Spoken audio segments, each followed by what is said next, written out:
Apple est l'une des plus grosses sociétés du monde, valorisée à plus de 2000 milliards de dollars. Oui, cette somme est ridicule, elle a su s'imposer auprès de tous, iPhone, iPad, MacBook, sans compter tous les accessoires et autres logiciels. Bref, de vrais révolutionnaires. Mais vraiment, ont-ils tout révolutionné ou ont-ils plutôt piqué des idées un peu partout? Eh bien, on va révéler tout ça aujourd'hui. Salut, c'est Léo de la chaîne Techmaker et aujourd'hui, on va voir comment Apple a mis en déroute certaines sociétés en faisant des produits sur leurs produits, ce qui parfois nous a coûté une petite somme. Et du coup pénible quand on a acheté une application et que celle-ci disparaît, mais heureusement il existe des solutions pour avoir accès à plein d'applications pour moins cher, comme Setapp par exemple. Et oh, comme le hasard fait bien les choses, il sponsorise cette vidéo. Setapp est un service disponible sous macOS et iOS permettant d'accéder à plus de 200 applications destinées à la productivité. Le but est de ne plus chercher telle ou telle application et de devoir à chaque fois payer pour ses fonctionnalités puisque Setapp répond à toutes les problématiques. Gestion de notes avec MindNote et son système de nœuds extrêmement poussé, édition photo grâce à l'intelligence artificielle avec Luminar qui permet littéralement de faire de la magie noire sur des clichés, ou encore un logiciel d'écriture comme Ulysse permettant d'être réellement focus quand on écrit ses cours. Il y a vraiment de quoi répondre aux exigences de n'importe qui à n'importe quel usage, et ça à un prix bien plus réduit que d'acheter chacun des logiciels séparément. En temps normal, MindNote c'est 2,5 $ par mois, Ulysse 6 € par mois, bref rien qu'avec ces deux-là on atteint déjà le tarif de l'abonnement à Setapp, qui donne accès à encore plus de 200 autres applications, et par exemple Luminar dont je viens de vous parler coûte juste à lui tout seul 79 €, donc vraiment ça peut faire de sacrées économies.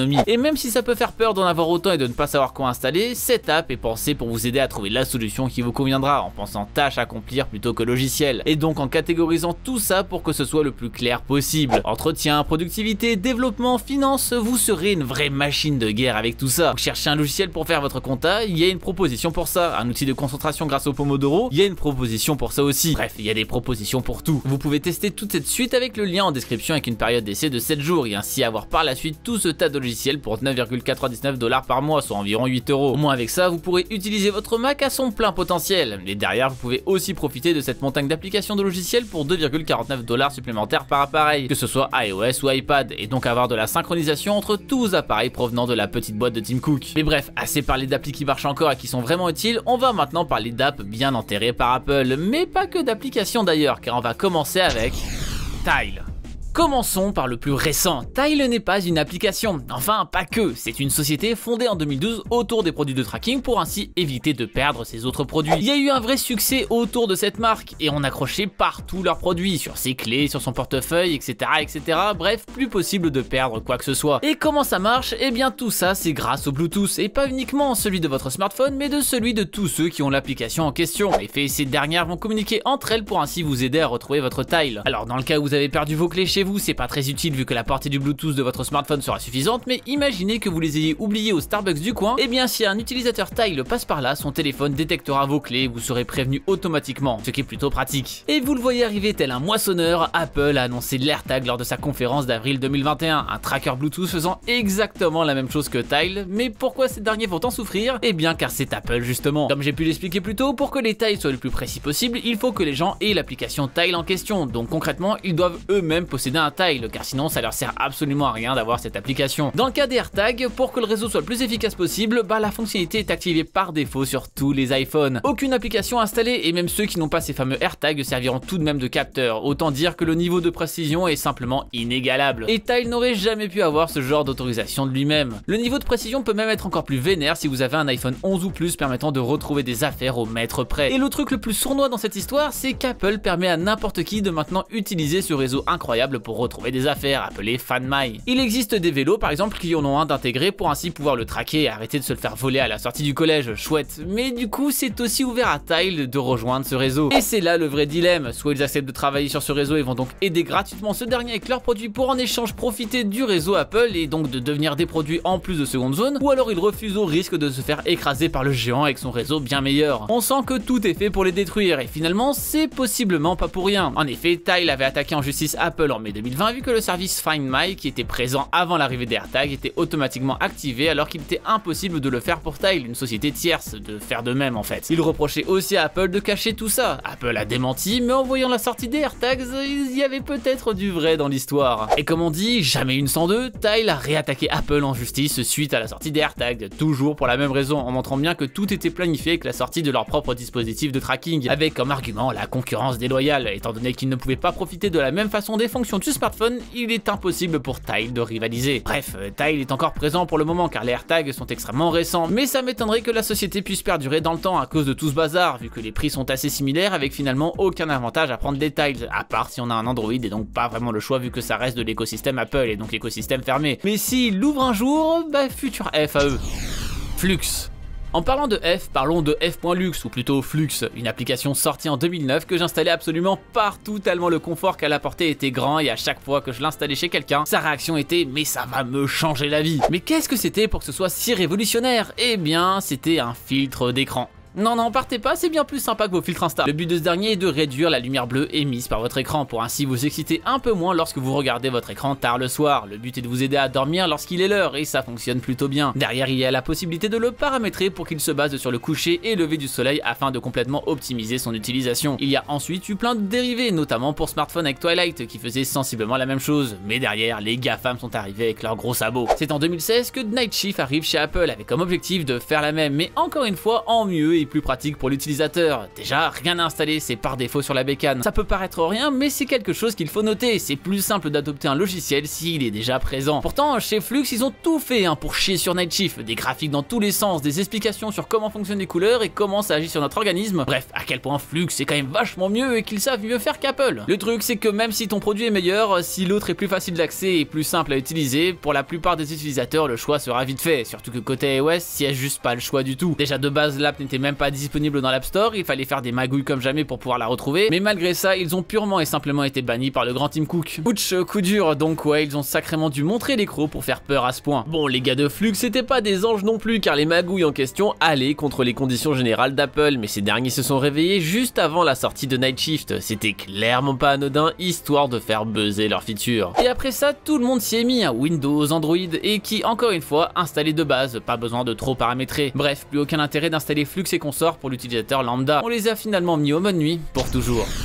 Duet. Voici une application que j'ai achetée et carrément présentée il y a quelques temps lors de ma review de l'iPad Pro. Duet ou Duet Display est une application lancée en 2014 permettant de transformer votre téléphone ou tablette en écran secondaire de votre ordinateur. On peut se dire que c'est pas très utile en premier lieu, mais si vous avez l'habitude d'utiliser plusieurs écrans sur un ordinateur fixe, vous vous sentez vite limité en utilisant un PC portable et n'ayant qu'un seul écran. Il existe certes des technologies qui permettent de rajouter des écrans à l'arrière qui peuvent être déployés comme bon nous semble, mais ça rajoute pas mal de poids à l'animal, alors que finalement, on a un dispositif qui peut nous servir d'écran secondaire, et ça depuis des plombes dans notre poche. C'est à cette problématique que répond Duet en permettant donc de complètement rendre esclave cet appareil afin qu'il agisse exactement comme un écran secondaire avec le moins de latence possible. On peut y mettre des fenêtres de l'ordinateur, faire des copier-coller, bref, il agit exactement comme doit agir un écran secondaire. Et croyez-moi, pouvoir utiliser une tablette comme deuxième écran en voyage, c'est un vrai luxe auquel j'ai trop pris goût pour pouvoir le lâcher.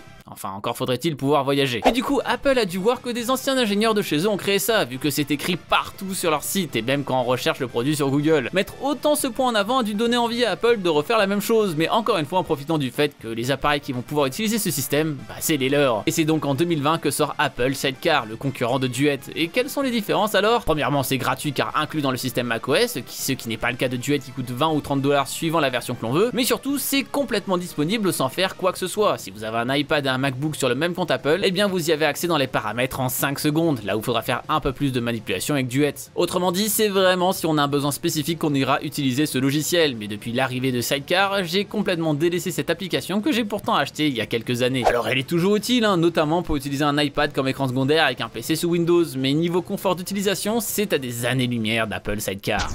Watson. Le pire de tous, celui-là c'est certain que vous n'avez jamais entendu son nom et pourtant vous utilisez ses fonctionnalités tous les jours et vous ne le savez même pas. Watson est un logiciel lancé en 2001 par Karelia Software avec comme but de rendre la navigation la plus simple possible pour les utilisateurs. On est encore à l'aube des ordinateurs personnels grand public à ce moment-là et disons que l'ergonomie n'était pas la problématique principale à l'époque. C'est dans ce contexte qu'arrive Watson, une fonction de recherche juste révolutionnaire. On pouvait chercher en particulier des images, des vidéos, des applications, bref c'était génial. Et encore une fois, Apple s'est dit que c'était pas mal comme truc et l'ont récupéré en faisant la mise à jour d'un de leurs logiciels, Sherlock, de la version 2 à 3 en 2002, rendant donc Watson complètement inutile, surtout qu'à l'époque c'était bien moins pratique d'installer des applications, donc autant pour les autres logiciels on peut se dire que les gens avaient la flemme, mais en 2002 c'est juste qu'ils n'avaient pas autant de choix. Guerrilla Software a essayé d'attaquer Apple en justice aussi ici par rapport au fait que Sherlock 3 avait exactement les fonctionnalités de Watson et que c'était de la copie pure, mais Apple l'a très finement joué ici. Ils ont dit que les nouvelles améliorations étaient l'évolution logique de Sherlock 2, mais surtout que vu le nom du logiciel de Guerrilla, Watson, le fait qu'il y ait des similitudes est assez logique car Guerrilla avait évidemment pris comme exemple Sherlock pour pouvoir créer son logiciel, et que finalement tout ça n'est que pure coïncidence. Car oui, même si ces fonctionnalités là n'étaient pas présentes avant sur Sherlock, eh bien ce dernier est sorti en 1998, soit 3 ans avant Watson, c'était donc la défense parfaite. Ouais, la société Guerrilla a dû se mordre les doigts d'avoir appelé son application Watson pour pouvoir faire du pied à Sherlock, car ils ont eux-mêmes tendu le bâton pour se rebattre. D'ailleurs le fait de se faire complètement détruire par Apple de la sorte, comme on le voit depuis le début de la vidéo, a gagné un nom suite à cette affaire, le fait de se faire Sherlock. Tile a été Sherlock, Duet a été Sherlock,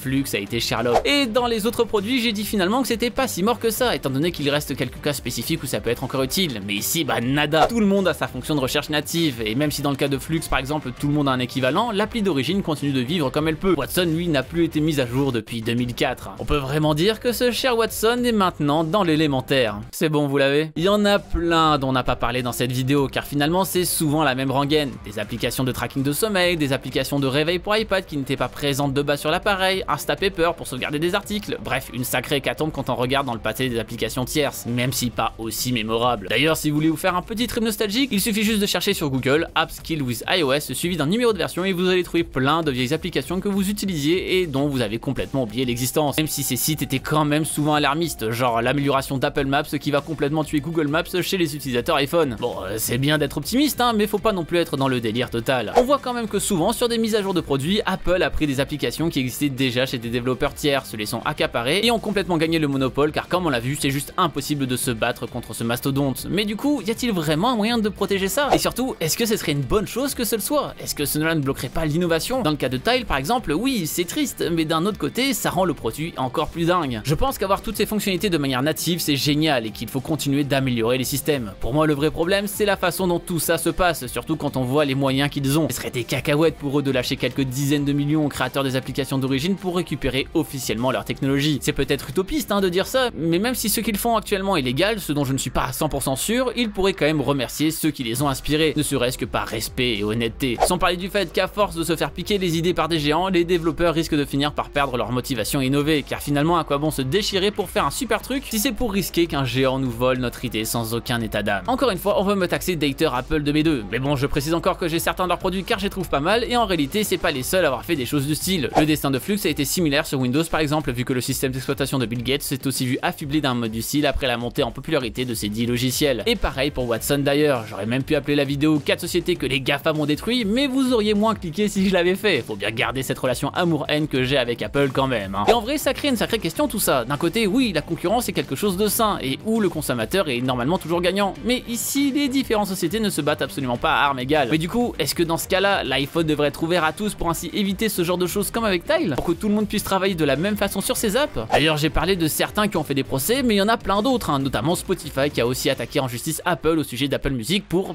concurrence déloyale aussi. Bah oui, vu que l'abonnement Spotify Apple prend 30%, ils ne peuvent pas être aussi compétitifs qu'Apple Music, vu que ils prennent moins avec leur propre logiciel. Et donc la bataille se fait encore une fois pas à armes égales. J'en avais parlé sur ma vidéo expliquant tout le bazar avec le jeu d'Epic Games, mais ouais, Apple est d'un côté nécessaire pour beaucoup, mais on sent qu'ils le détestent tous. On dirait un peu l'ex toxique avec laquelle on retourne à chaque fois en sachant que c'est une mauvaise idée. Bref, vous pensez que c'est quoi la prochaine application ultra populaire qu'Apple risque de manger? Genre est-ce qu'ils vont créer un Battle Royale pour s'occuper du cas Fortnite? Au vu du procès en cours, rien n'est impossible. On en reparlera d'ailleurs très vite sur la chaîne. J'espère en tout cas que cette vidéo vous aura plu. Si c'est le cas, vous savez quoi faire. Vous pouvez appuyer sur le petit pouce bleu de l'amour juste en dessous, ça aide énormément et ça me fait savoir que vous aimez ce genre de contenu. N'hésitez pas à partager cette vidéo à tous vos potes qui ne se rendent pas compte des vies qu'ils déciment à chaque fois qu'ils utilisent le mode nuit de leur smartphone. Et bien sûr, le plus important, abonnez-vous à la chaîne si ce n'est pas déjà fait en cliquant sur le logo qui vient d'apparaître en haut à droite de votre écran. C'était Léo de la chaîne Techmaker et surtout, n'arrêtez jamais d'apprendre. Salut!